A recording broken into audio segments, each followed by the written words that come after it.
The sun blazed down on the barren expanse of the Nevada desert, its heat radiating off the cracked earth like waves from a furnace. In the distance, a massive structure loomed against the horizon, a fortress of steel and concrete that seemed almost alien in its perfection. This was the Class 13 containment area, humanity's most ambitious attempt at safeguarding itself from the unknown threats of the universe. It had taken years to build, countless resources poured into its creation, and endless debates among politicians about whether it was necessary or just another expensive experiment. Today, however, none of those doubts mattered. The facility stood complete, its purpose ready to be unveiled to the world. A crowd of reporters, government officials, and curious onlookers gathered near the entrance, cameras clicking and microphones raised as Governor Laura Bennett stepped forward to address them. Her sharp features softened slightly as she smiled for the cameras, her tailored suit shimmering faintly under the relentless sunlight. "Ladies and gentlemen," she began, her voice steady and confident, "today marks a new chapter in human history. The Class 13 containment area represents our commitment to protecting this planet, not only from earthly dangers, but also from those that may come from beyond our skies." She paused dramatically, letting her words sink in before continuing. "With this facility, we are prepared to face any extraterrestrial threat head-on, ensuring the safety of every man, woman, and child on Earth." Beside her, Daniel Harper stood tall, his hands clasped behind his back. As the lead engineer of the project, he felt a mixture of pride and unease bubbling beneath the surface. Pride because the containment area was a marvel of modern engineering, equipped with cutting-edge technology designed to neutralize even the most advanced alien life forms.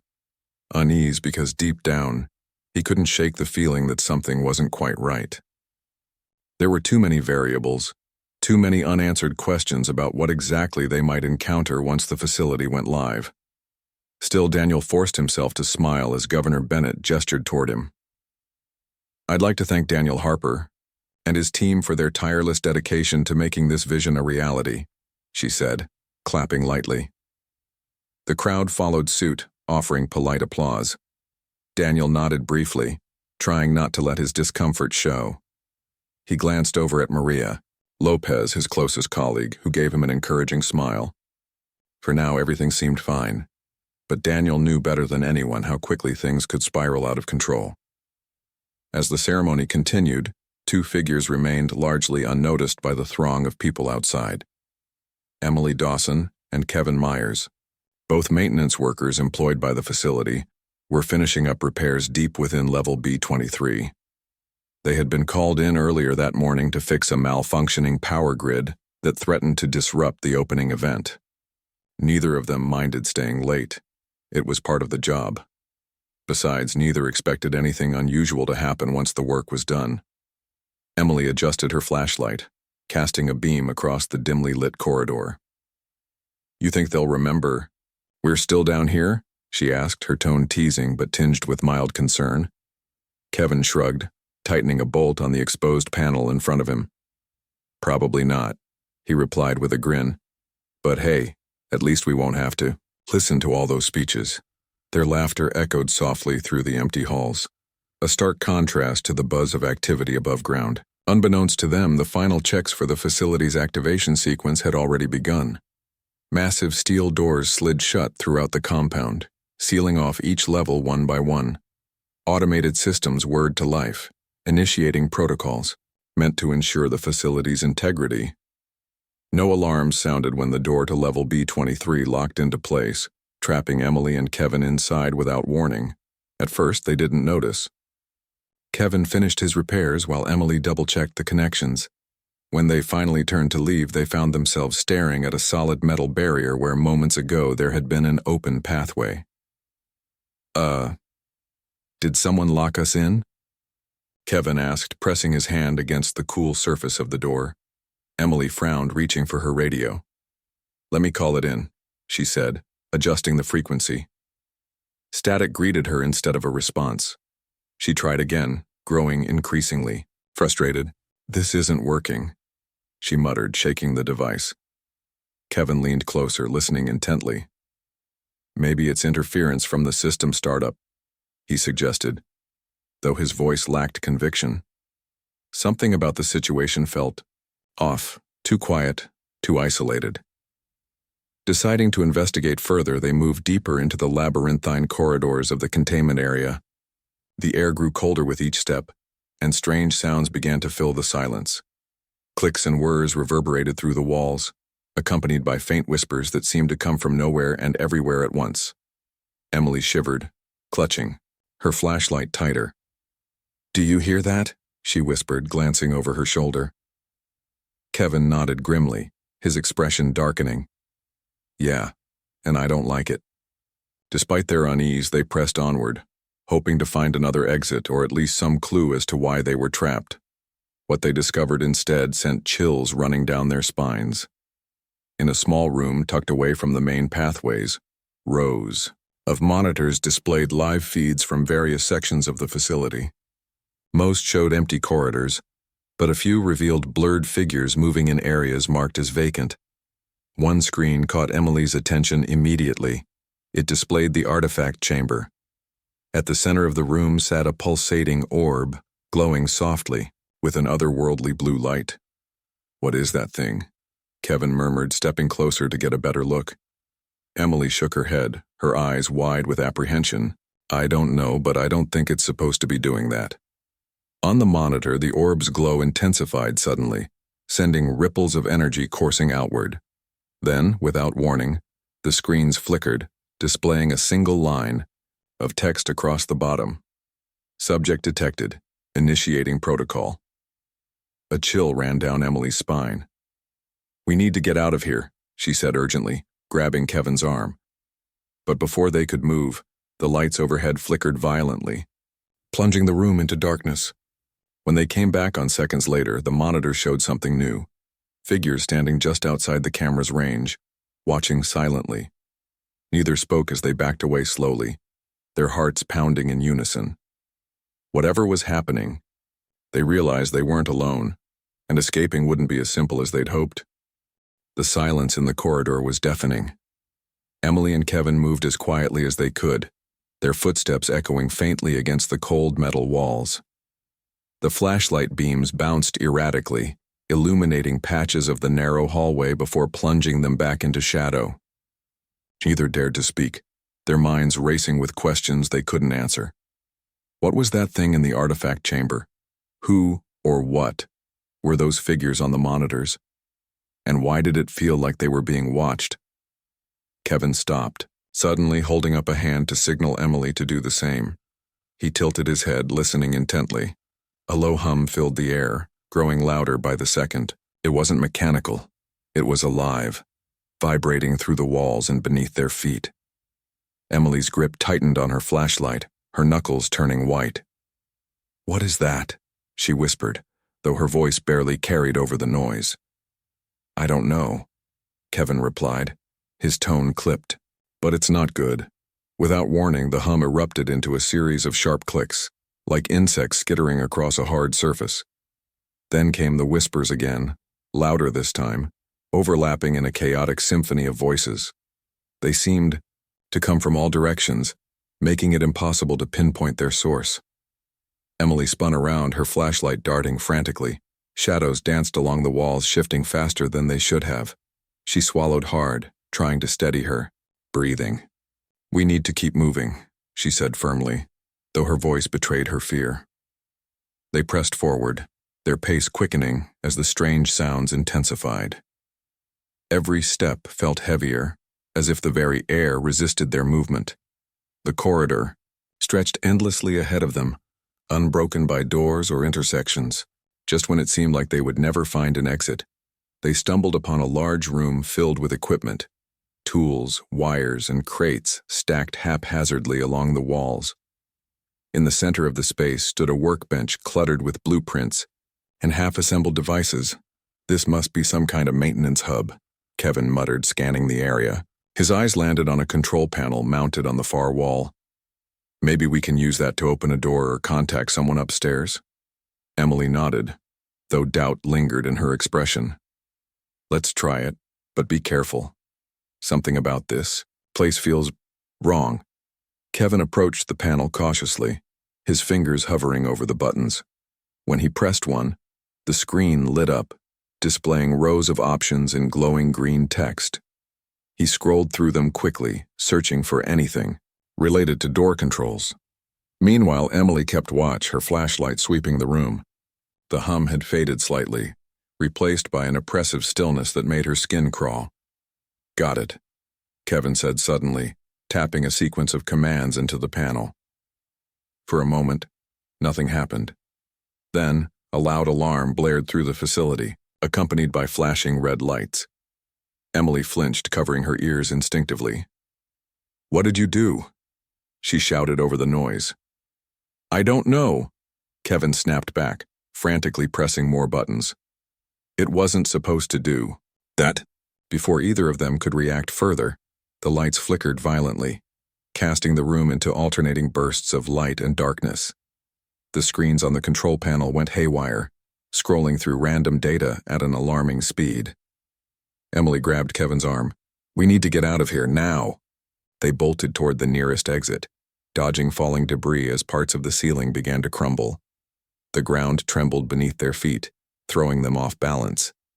Kevin stumbled but caught himself just in time, pulling Emily along with him. Behind them, the hum returned, louder and angrier than before. It sounded almost alive. As they ran, Emily noticed something strange. The walls were changing. At first glance, they appeared the same, cold, metallic surfaces stretching endlessly, but upon closer inspection, faint patterns emerged.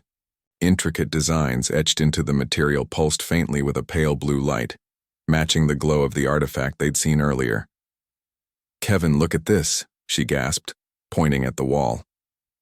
Kevin slowed down just enough to glance at his face paled. "That's not normal," he muttered. "Nothing about this place is normal anymore." The realization hit them simultaneously. Whatever was happening inside the containment area, it wasn't confined to the artifact chamber. The entire facility was reacting, shifting in ways neither of them understood. The thought sent a fresh wave of panic coursing through their veins. They finally reached another set of steel doors, identical to the ones that had trapped them earlier. Kevin slammed his fist against the keypad beside it, desperate to make it open. To their relief, the mechanism whirred to life and the doors slid apart with a hiss. Beyond lay another corridor, this one wider and lined with reinforced glass windows. Through the glass, they could see rows of containment cells stretching into the distance. Each cell was empty, or so it seemed at first glance. Emily froze, her breath catching in her throat. Movement flickered within one of the cells, too fast to identify. She squinted, leaning closer to the glass. "There's something in there," she whispered hoarsely. Kevin joined her, peering into the dimly lit chamber. At first, he saw nothing but shadows. Then, something shifted, a dark shape coiling and uncoiling like smoke given form. It didn't stay still long enough for them to determine what it was, but its presence sent a chill down Kevin's spine. "We need to keep moving," he said urgently, tugging at Emily's sleeve. "Whatever that is, we don't want to stick around to find out." Reluctantly, Emily tore her gaze away and followed Kevin down the corridor. The alarms continued to blare overhead, drowning out the eerie hum that had pursued them thus far. Despite their efforts to move quickly, fatigue began to weigh heavily on them. Their legs ached, their lungs burned, and their flashlights dimmed noticeably as the batteries drained. Finally, they reached what appeared to be a research lab. The room was cluttered with equipment, microscopes, computers, and shelves stocked with supplies. On one table sat a collection of weapons, stun guns, tasers, and even a few makeshift tools designed for handling hostile entities. Emily hesitated, eyeing the arsenal warily. "Do you think we'll need these?" she asked, her voice trembling. Kevin picked up a stun gun, testing its weight in his hand. "I don't know," he admitted, "but I'm not taking any chances." As they armed themselves, Emily noticed a stack of documents scattered across another table. Curiosity got the better of her, and she flipped through them quickly. Most were technical schematics and operational manuals, but one file caught her attention. It contained logs detailing early experiments conducted on the artifact, including notes about unusual energy readings and inexplicable malfunctions. One entry stood out: "Subject exhibits signs of sentience. Further testing required." Her stomach churned as she read the words aloud to Kevin. "This thing isn't just a rock," she said, her voice shaking. "It's alive, and it's been messing with us since day one." Kevin frowned, setting the stun gun down momentarily. "If it's sentient, then it knows we're here. Maybe it's been watching us the whole time." The thought was unsettling, but there was no time to dwell on it. The facility groaned around them, metal creaking and twisting as if under immense strain. The lights flickered again, and this time they stayed off, plunging the lab into darkness. Emily fumbled for her flashlight, clicking it on just as a low growl reverberated through the room. It was close, too close. "We need to go," Kevin urged, grabbing her arm. "Now." They left the lab behind, plunging back into the maze of corridors. The growl grew louder, echoing ominously in their ears. Whatever was following them was gaining ground, its movements deliberate and predatory. Emily's mind raced, trying to piece together a plan. They couldn't outrun it forever, not in their exhausted state. If they wanted to survive, they needed to confront it head-on. Kevin seemed to share her thoughts.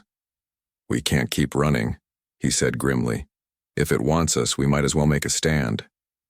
Emily nodded, gripping the stun gun tightly.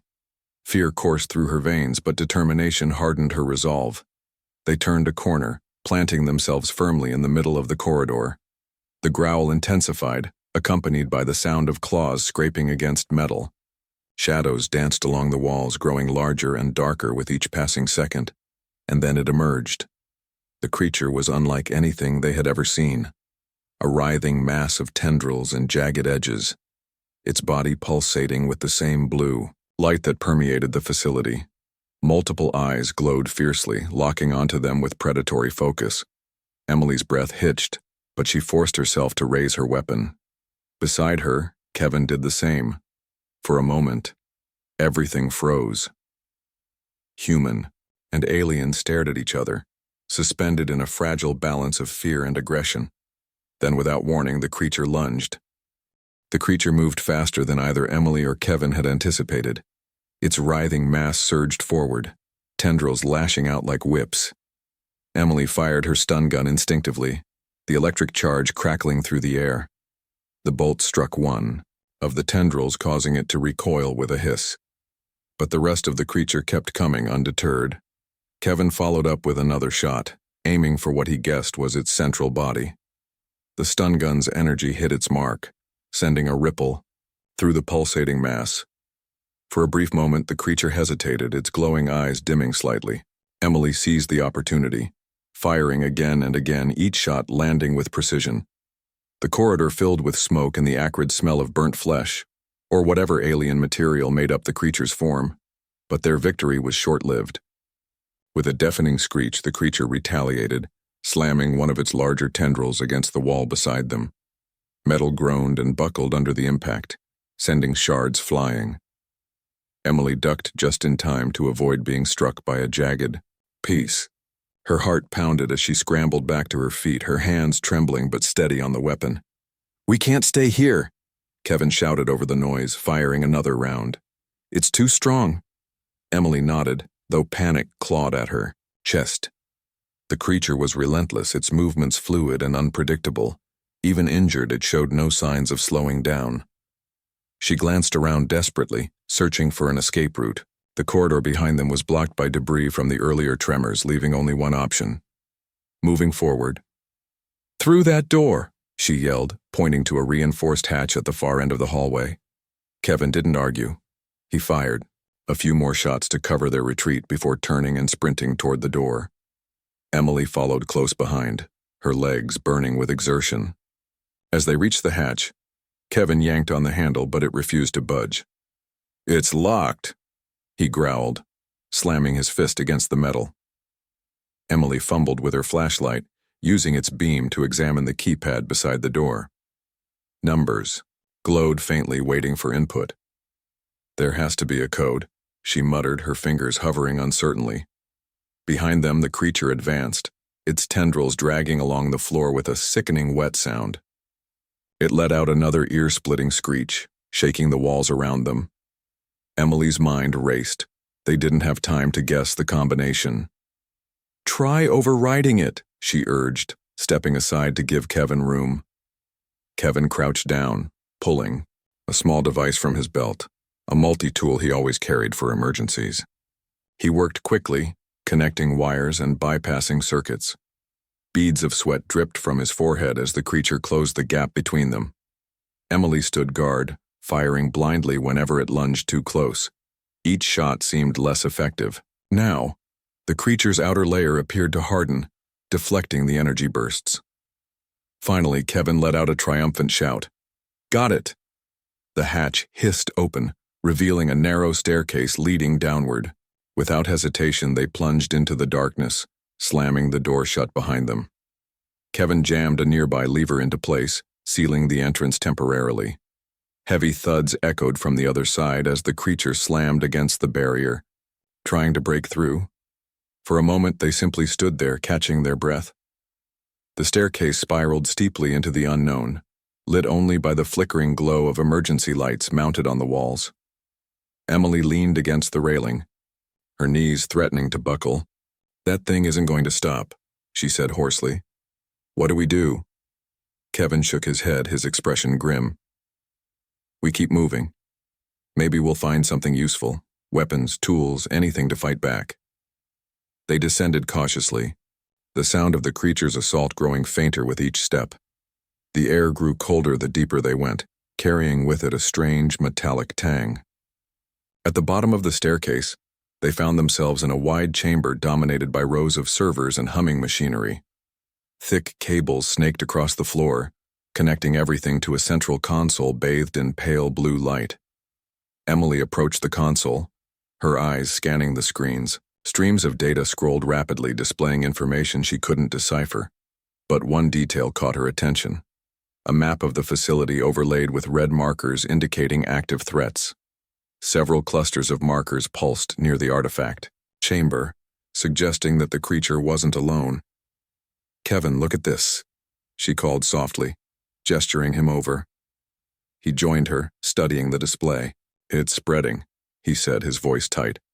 "Whatever that artifact is, it's controlling these things or creating them." Before they could discuss it further, a low vibration rippled through the chamber. The servers hummed louder, their lights flickering erratically. Emily backed away, her instincts screaming danger. "Something's wrong," she whispered. As if on cue, the central console erupted in sparks, forcing them to shield their faces. When the chaos subsided, the screens displayed new text. "System override initiated." A countdown timer appeared, ticking down from 10 minutes. "What does that mean?" Emily asked, her voice rising in alarm. "It means we're running out of time," Kevin replied tersely. "If we don't stop whatever's happening, this whole place might go offline, or worse." They exchanged a glance, both understanding the stakes.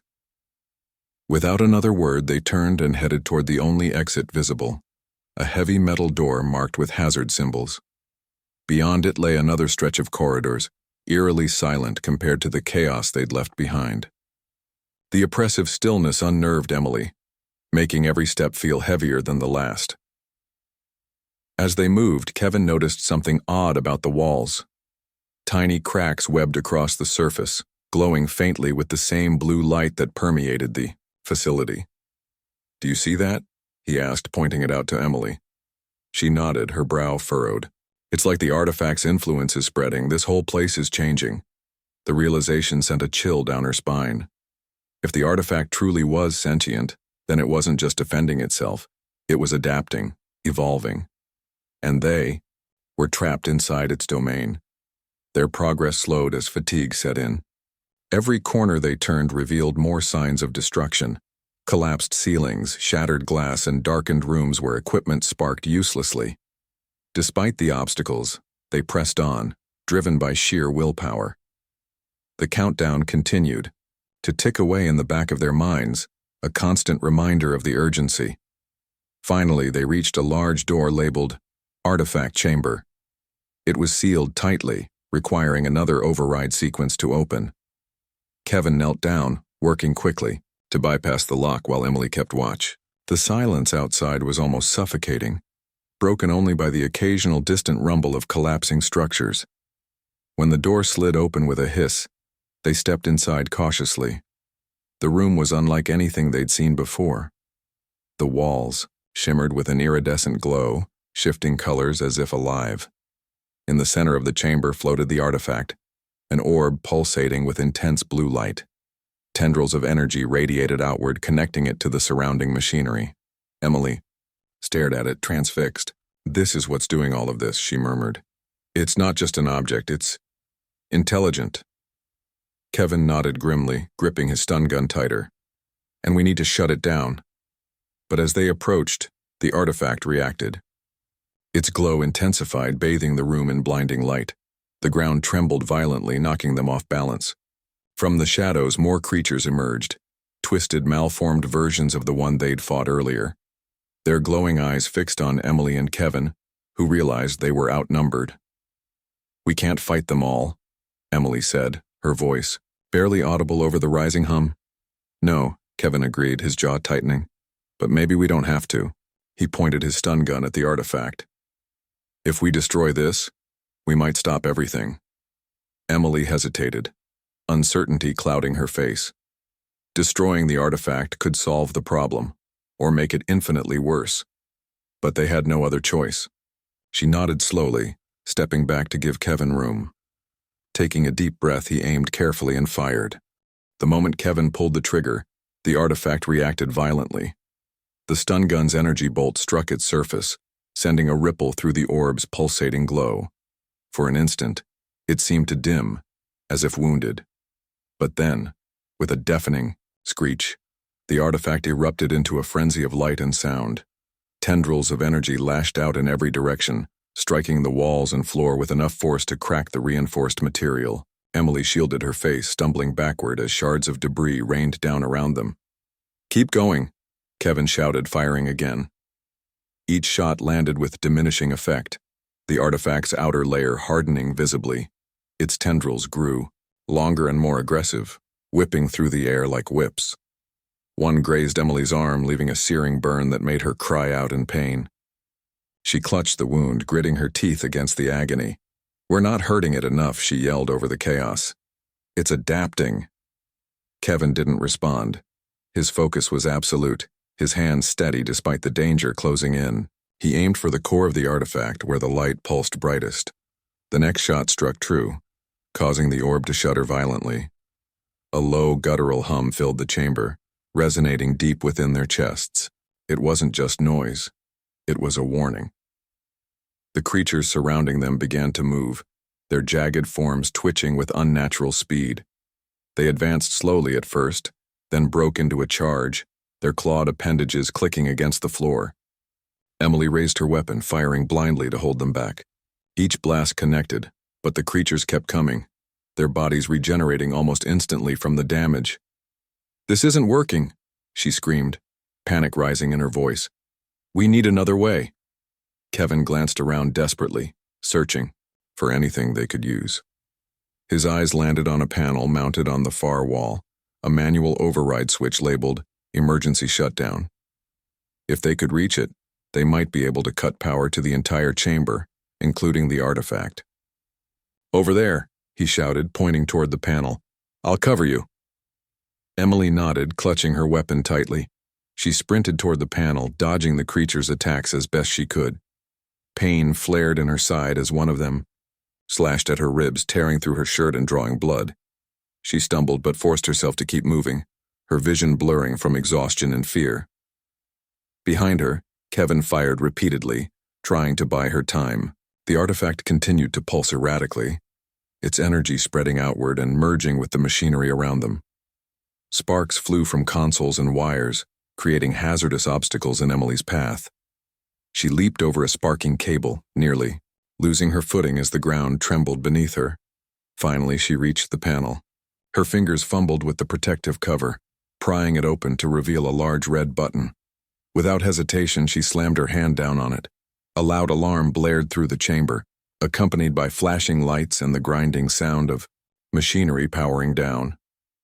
The artifact's glow flickered, its tendrils retracting slightly, but the victory was fleeting. As the systems shut down, the creatures let out ear-splitting shrieks, their movements becoming even more frenzied. They ignored Kevin entirely, focusing all their attention on Emily. She backed away from the panel, her weapon raised, but she knew she couldn't hold them off alone. "Kevin," she called, her voice breaking. "Help me!" He turned, his expression grim. The artifact was still active, albeit weakened, and the countdown timer displayed only 2 minutes remaining. If they didn't finish this now, the facility, and possibly the world, would pay the price. He fired one last shot at the artifact, before rushing to Emily's side. "On my mark," he said, gripping his stun gun tightly. "We make a run for the exit." She nodded, bracing herself. At his signal, they bolted toward the door, weaving between the creatures as they lunged and snapped. The air was thick with smoke and the acrid smell of burning metal. Every step felt heavier than the last, their bodies pushed to their limits. Behind them, the artifact emitted a final, piercing wail, its light intensifying until it became almost unbearable. They reached the door just as the artifact exploded in a burst of blue energy. The shockwave knocked them off their feet, slamming them into the corridor wall. Emily's head hit the metal with a sickening thud, and darkness crept into the edges of her vision. Through the haze, she heard Kevin calling her name, his voice, distant and distorted. When she opened her eyes, the chamber was eerily silent. The artifact lay motionless, its once vibrant glow extinguished. The creatures had vanished, leaving behind only scorched marks on the walls and floor. Emily groaned, struggling to sit up. Her body ached and her wounds throbbed painfully, but she was alive. Kevin knelt beside her, his face pale with worry. "Are you okay?" he asked, helping her to her feet. "I think so," she replied weakly, leaning on him for support. Did we stop it?" He glanced back at the chamber, his expression unreadable. "For now," he said finally. "But I don't think it's truly gone." They limped through the corridors, following the faint glow of emergency lights toward what they hoped was an exit. The facility was in ruins, its walls cracked and its systems offline. The oppressive atmosphere had lifted slightly, replaced by an unsettling quiet. Every step echoed loudly, a reminder of how empty the place had become. Above ground, Daniel Harper stood in the command center, staring at the monitors in disbelief. The artifact's energy signature had vanished, replaced by static. Soldiers and technicians worked frantically to restore communication with the lower levels, but so far their efforts were futile. Laura Bennett paced anxiously nearby, her composure shattered by the unfolding disaster. "They're still down there," Daniel muttered, his voice barely audible. Maria Lopez placed a hand on his shoulder, offering what little comfort she could. "We'll find them," she said firmly. "Just give it time." Minutes stretched into hours as rescue teams descended into the facility, navigating the wreckage left behind. Finally, a radio crackled to life, breaking the tense silence. "This is Unit Bravo," came a voice. "We've located survivors on level B23. 2 individuals, injured but alive." Relief washed over Daniel as he listened to the report. He slumped into a chair, covering his face with his hands. It was over for now, but deep down he knew the artifact's influence hadn't been fully eradicated. Somewhere buried beneath the Nevada sands, remnants of its power lingered, waiting for the right moment to awaken again. As Emily and Kevin emerged into the sunlight, blinking against the brightness, they shared a look of mutual understanding. They had survived, but the cost had been high. The artifact had shown them how fragile humanity's defenses truly were, and how easily hubris could lead to catastrophe. Neither spoke as they were led to medical tents, their injuries tended to by paramedics. The desert stretched endlessly around them, vast and indifferent. In the distance, the containment area loomed silently, a monument to both human ingenuity and folly. And somewhere far below, the artifact waited patiently for the next opportunity to rise.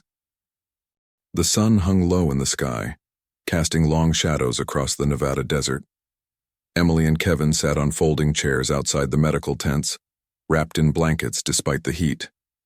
Their faces were pale, their bodies bruised and bandaged, but they were alive.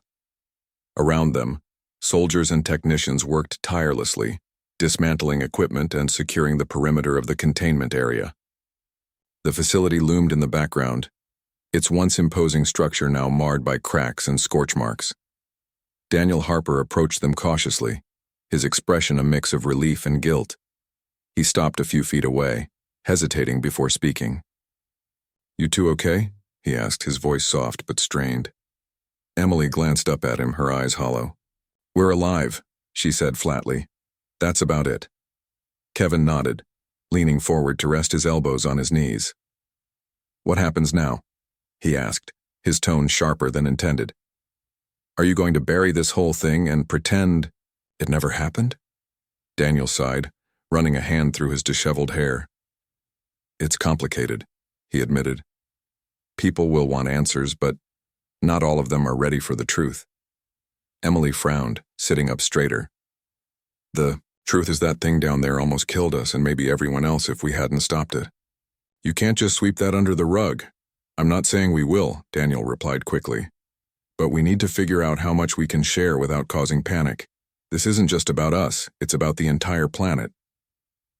The weight of his words settled heavily between them. Emily looked away, her gaze fixed on the horizon. She didn't trust herself to respond. Kevin clenched his fists, frustration simmering beneath the surface. They had risked everything to survive, only to be told their ordeal might be reduced to classified reports and half-truths. Laura Bennett joined them moments later, her suit wrinkled and her face drawn. She carried an air of authority, though her usual confidence seemed shaken. "I've called an emergency meeting with the Oversight Committee," she announced. "We'll decide how to proceed from here." "Decide?" Kevin echoed bitterly. "You mean cover it up?" Laura met his gaze evenly. "I understand your anger, Mr. Myers, but let me remind you, we're dealing with forces most people can't comprehend. If word gets out about what really happened, it could lead to mass hysteria. Or worse." Emily shook her head, disbelief etched into her features. "So instead, you'll lie, pretend nothing went wrong." "It's not lying," Laura countered. "It's protecting humanity from itself." The argument hung in the air, unresolved. Neither side was willing to concede, and the tension between them grew palpable. Maria Lopez appeared shortly after, carrying a clipboard filled with data. Her presence diffused some of the hostility, though her expression was grim. "We've recovered fragments of the artifact," she said, addressing Daniel. "Not much, but enough to run tests. Whatever it was, it left traces behind, residual energy signatures embedded in the walls and systems." Daniel nodded thoughtfully. "If we can analyze those, maybe we'll learn more about what we're dealing with." Maria hesitated, glancing at Emily and Kevin. "There's something else," she added quietly. "Some of the staff who were exposed to the artifact have started exhibiting unusual behavior. Memory lapses, erratic speech patterns, even physical changes." Emily's stomach churned at the revelation. "Changes like what?" she asked, her voice barely above a whisper. Maria hesitated again before answering. "One technician developed heightened reflexes and sensitivity to light. Another claims he hears voices no one else can. We're monitoring them closely, but we don't know what this means yet." The implication sent a chill through the group. If the artifact's influence extended beyond the facility, the consequences could be catastrophic. Emily wrapped the blanket tighter around herself, feeling suddenly colder despite the warmth of the desert sun. As night fell, the camp grew quieter. Soldiers patrolled the perimeter, their flashlights cutting through the darkness. Inside the medical tents, doctors tended to the injured while scientists pored over samples taken from the ruins below. Emily and Kevin remained outside, unable to sleep. The events of the day replayed endlessly in their minds, each memory sharper and more vivid than the last. "You think it's really gone?" Kevin asked finally, breaking the silence. Emily stared at the ground, tracing patterns in the dirt with her finger. I don't know, she admitted. But I don't think we've seen the last of it. Kevin nodded slowly, his jaw tightening. Whatever it wasn't just defending itself. It was learning, adapting. That's what scares me. They sat in silence for a while longer, listening to the distant hum of generators and the occasional bark of orders from nearby soldiers. The stars above twinkled faintly, indifferent to the chaos below. The next morning, Governor Bennett held a press conference near the edge of the facility. Reporters crowded around her, microphones raised as cameras captured every word. She spoke, calmly, choosing her words carefully. An unexpected malfunction occurred during the activation of the Class 13 containment area, she explained. While initial concerns arose, swift action by our team ensured the safety of all personnel involved. Repairs are currently underway, and full operations will resume shortly. Her statement was met with a flurry of questions, but she deflected them skillfully, refusing to elaborate. Behind her, Daniel and Maria exchanged uneasy glances. They knew the truth was far more complex and far darker than anyone outside the facility would ever realize. In the days that followed, cleanup efforts continued. Teams worked around the clock to repair structural damage and remove any remaining traces of the artifact. Yet, beneath the surface, subtle signs of its lingering presence persisted. Strange symbols etched into the walls began to fade, only to reappear elsewhere. Equipment malfunctioned sporadically, displaying cryptic messages that baffled even the most experienced engineers. Emily and Kevin returned home eventually, though neither felt truly safe. Nightmares plagued their sleep, and the smallest sounds made them jump. They tried to move on, resuming their lives as best they could, but the experience had changed them. They couldn't forget what they'd seen, or the possibility that it might return. Months passed, and the containment area reopened under strict supervision. New protocols were implemented, designed to prevent another incident. But deep underground, hidden within the labyrinthine corridors, fragments of the artifact lay dormant. Its energy signature was faint, nearly undetectable, but it was there, waiting patiently. And somewhere, buried in the data collected during those chaotic hours, a single line of code repeated endlessly. Subject detected. Initiating protocol.